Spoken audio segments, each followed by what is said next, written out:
When I told people I was taking my 13-year-old daughter backpacking into what is often called Europe's last wilderness, I got a few interesting reactions, and honestly, I understood the concern, or at least I thought I did. Hornstrandir is not a national park with roads, restaurants, self-service, and a trailhead you can drive to. There are no roads into the reserve, very little infrastructure, and almost no cell phone service at all. Once you leave the coast where the boat drops you off, you're carrying everything you need on your back. There are houses here. There are even a few that are still occupied during the summer. But these aren't normal communities. Most of the inhabited houses belong to people connected to the boat and tourism operations, and they're only really used seasonally.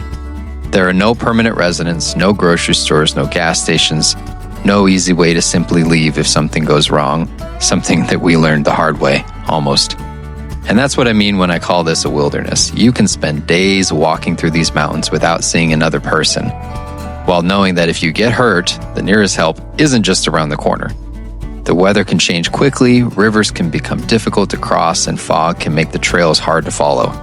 Some of these mountains rise almost directly out of the sea.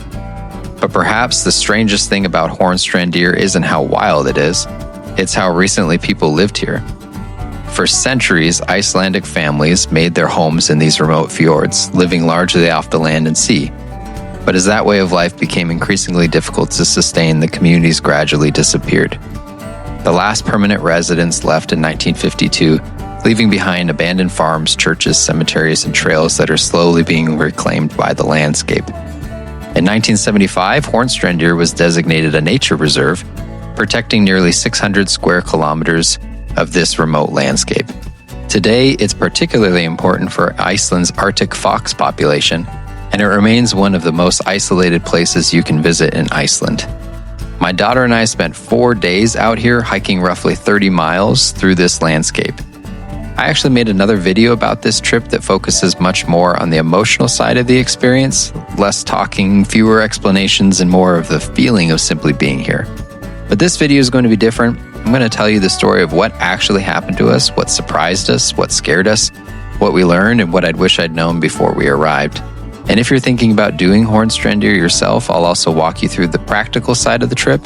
Getting here, the boats, campsites, food, water, navigation, weather, gear, and what it's like to really backpack somewhere this remote. Because taking your kid into the wilderness is one thing. Taking them somewhere like this is something else entirely.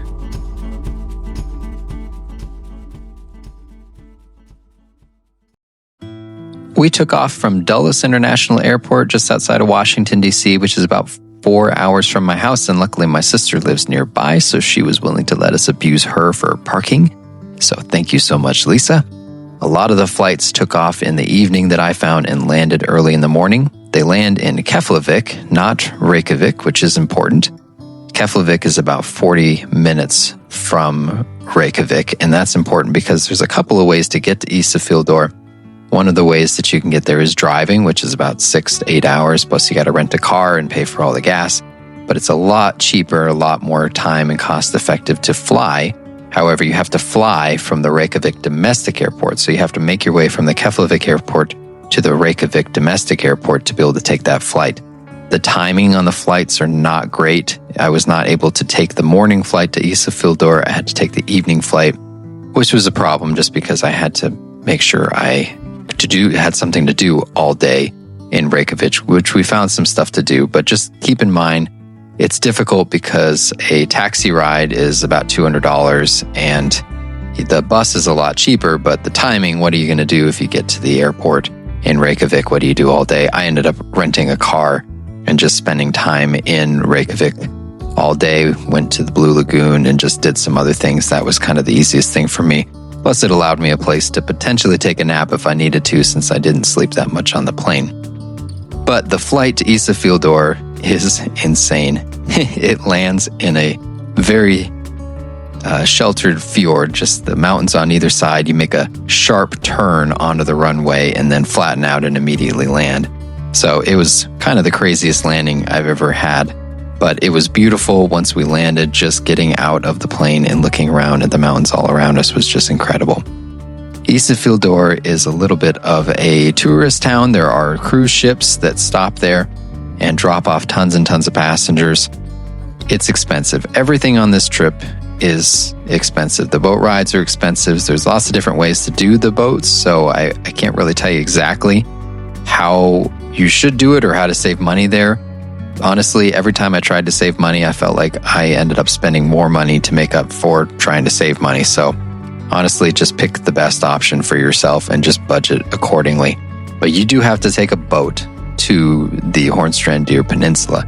You cannot drive there. You cannot hike there. I guess you could hike a few hundred miles to get in there, but you have to take a boat and they drop you off. There's a lot of different routes that you can take. We took the route that drops you off in Hestedi, and we hiked across the mountains until we got around to the Hornvik campsite, and then you'll see it later, but we went for a very beautiful hike around the Horn. But there are very few things as far as resources or people to help you. There are 2 rangers, from what I was told, that covered the entire nature reserve. And I believe they mostly stay in Hestedi and at the Hornvik campsite. They told me that that's usually where they are stationed. The minute we got off the boat at Hestedi, one of the rangers came up to us and was nice enough to just kind of give us an overview of what we could expect when we got out there. And I smiled at him and said, yeah, we got this, and left. And I was very surprised to find out how a little bit wrong I was. This was a very difficult hike and a lot of difficult walking, especially with my daughter. I think I probably would have been faster, obviously, without her, and she was amazing and very tough, but it was a very tough hike. The footing on the trails was very difficult, very, very rocky. A lot of times we were cairn hopping.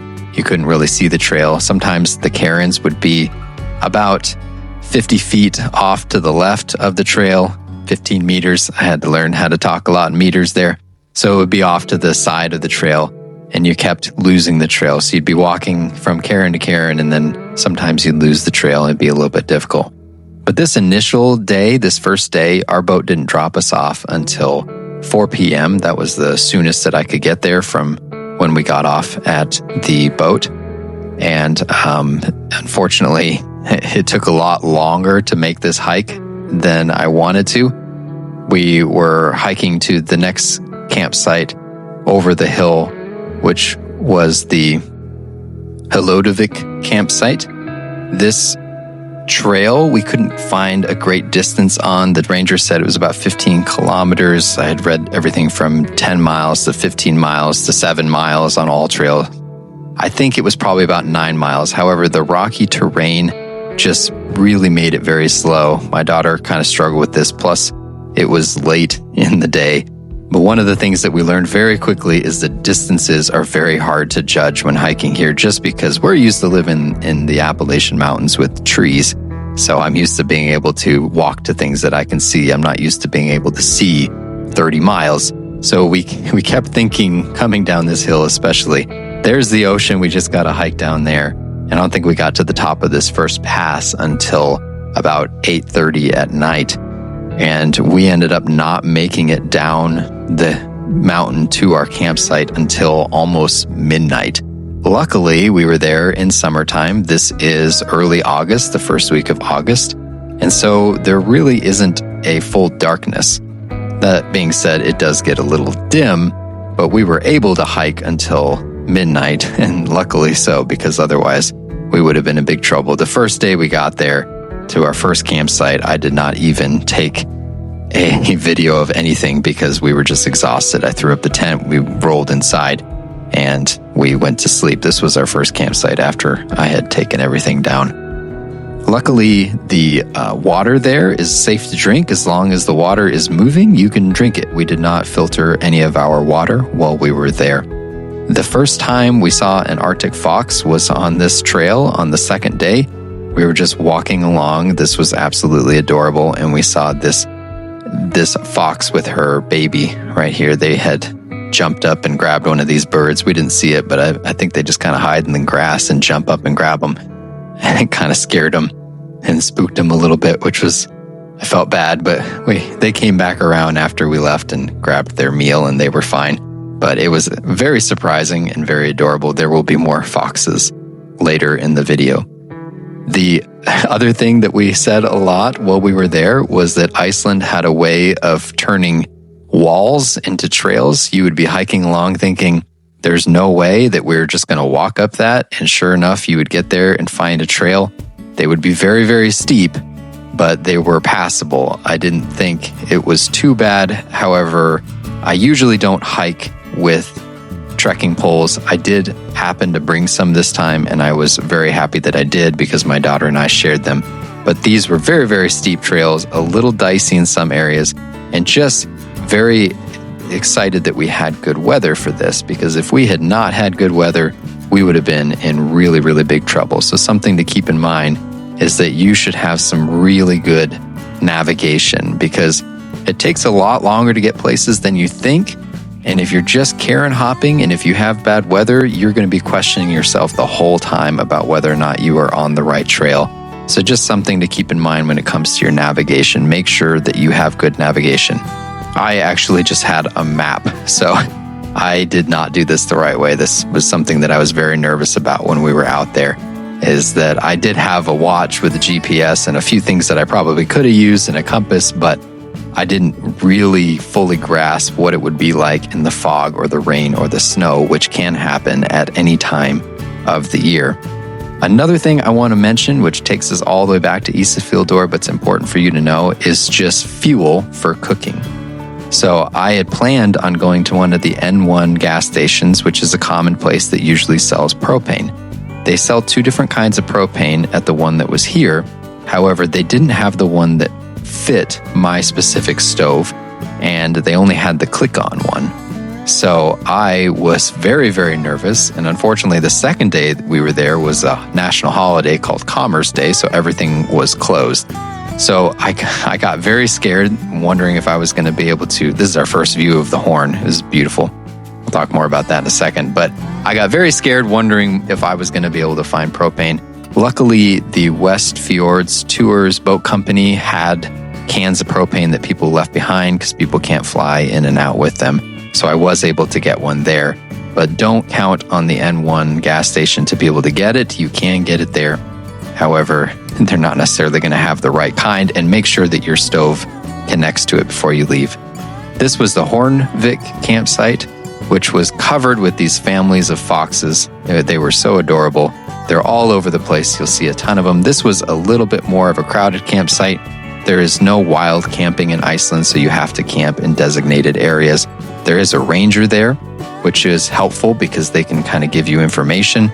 It's also a safe place to leave your stuff. The second day, we did not carry any of our things with us. We left everything at the Hornvik campsite except for a day pack and anything that we would have needed in an emergency if the weather turned bad, which you should always have with you in any part of Iceland. And we left everything in the tent, and I felt pretty comfortable leaving it there, which made the rest of the trip a lot easier because the hike that we did, this is on the third day, around the Horn was a little over 11 miles. There's a few different ways to do it. These black sand dunes were so cool. I've just never seen black sand dunes before. They weren't huge dunes, but they were dunes. They were held together by grass. But it was a really neat area that I did not anticipate enjoying as much as I did. There's a couple different river crossings. The first time we crossed this river, we went to the upstream section because we came through during high tide. You have to be aware of the tides if you're going to cross at the river entrance into the ocean. If it's too high, it's very, very dangerous. And the rangers are on top of that. They ask everybody what their plans are because I think they've had problems with people getting hurt here in the past. But if you go farther up, the river is a lot wider, but it's a lot shallower. And so you can cross there. It is very, very cold though, so be prepared for that. However, when we were there, it was apparently a dry season, so we could have probably crossed at either point. However, I did like walking through these black sand dunes in this area. It was just really, really neat. But the highlight of this trip is the Horn. The Horn is incredible. Just sheer drop cliffs into the ocean. Just amazing. Lots of birds. We did not, unfortunately, see any puffins while we were there. I was hoping we would. Lots of volcanic rocks. So you see these kind of volcanic structures all over the place. But it's a very beautiful area, and I was very happy at this point to be able to leave everything back. My daughter was an absolute champ. She has been on backpacking trips before with me, but we have never done one this long. Honestly, looking back at the logistics of this trip, I think I probably should have picked something a little bit easier for us to do, because while we had done things and I have seen how tough she can be, this was a lot. The weather can turn and things can turn very easily, and the fact that you cannot get any help no matter where you are is was very much at the forefront of my mind during this time. So I was a little nervous and just kind of stressed out, but also really, really enjoying it. There was an iceberg that washed into the bay here while we were here. It was pretty cool. Even the locals were kind of excited about that when we were going out on the boat. They were all taking pictures of it and remarking how they all felt like tourists. But it was kind of neat to see this big iceberg wash in. It got stuck on the bottom and it was just dropping pieces as we were there. Absolutely gorgeous. But one of the things I'll mention now that you'll see in a minute, the last day, the weather turned.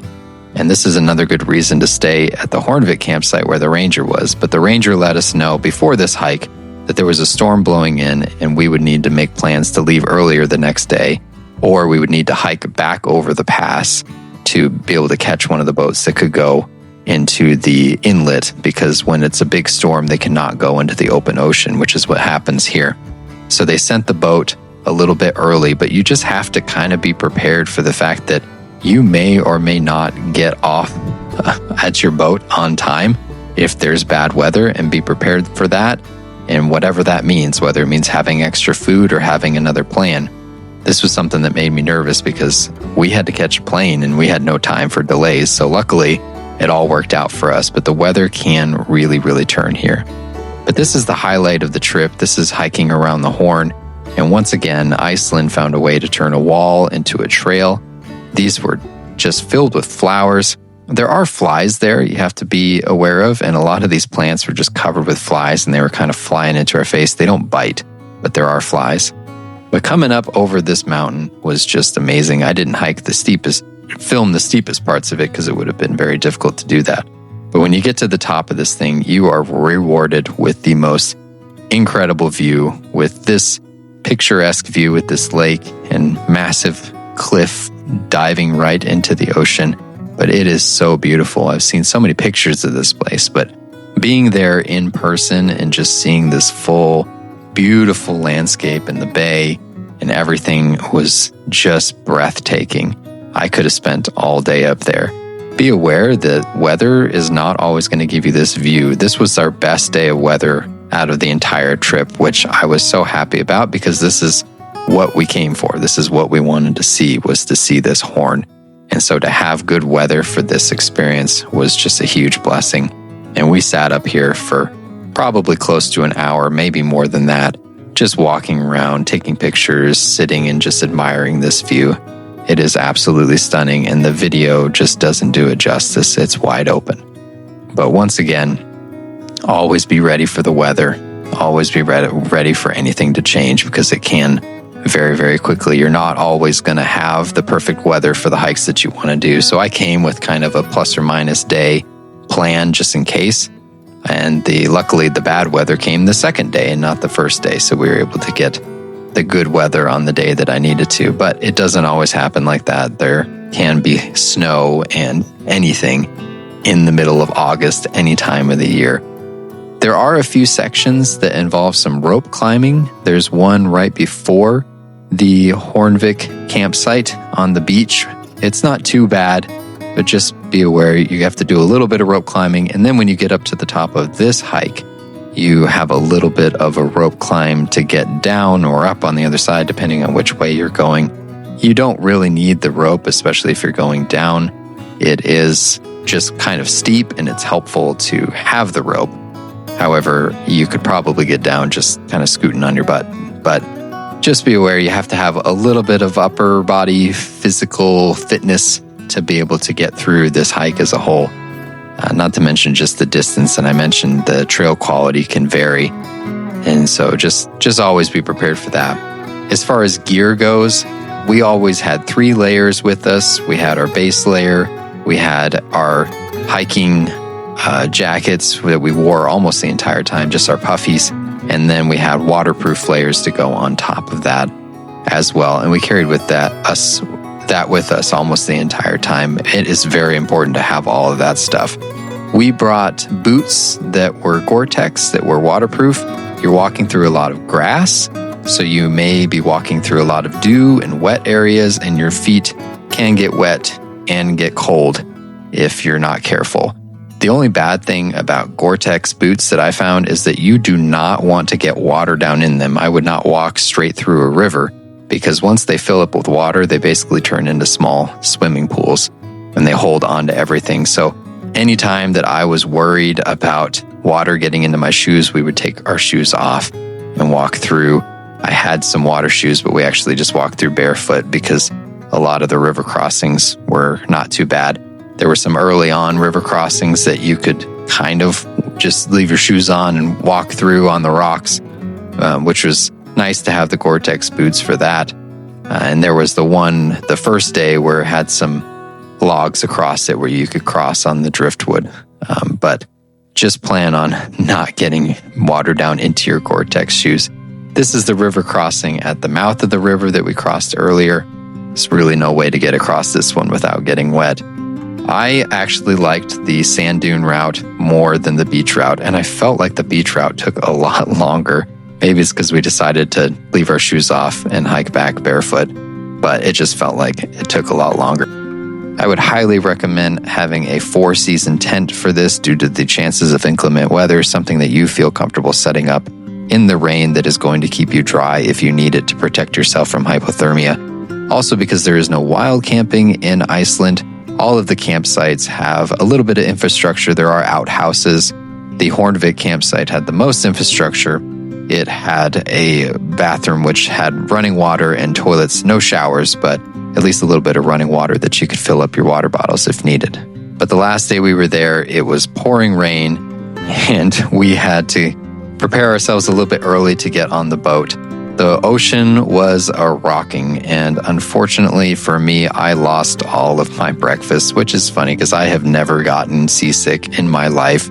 So that kind of tells you a little bit about how bad it can be. It is the Arctic Ocean after all. My daughter was a little cold and a little miserable for this boat ride, but we were very happy to get back on the boat and get back to Ísafjörður.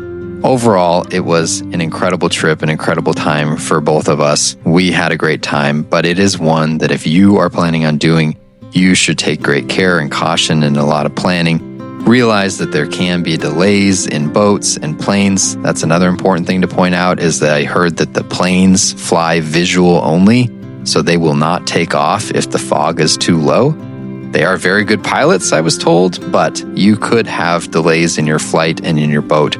You could have delays at any number of places along this route. But it was amazing. It was a life-changing experience. I would definitely do it again. However, be prepared for the cost, the weather, and all of the logistics that go into this, and be prepared for any delays that could happen. But let me know if you have any questions or comments down in the comment section below. I'd love to answer any questions that you have. And thanks a lot for watching this one. Hope you enjoyed it.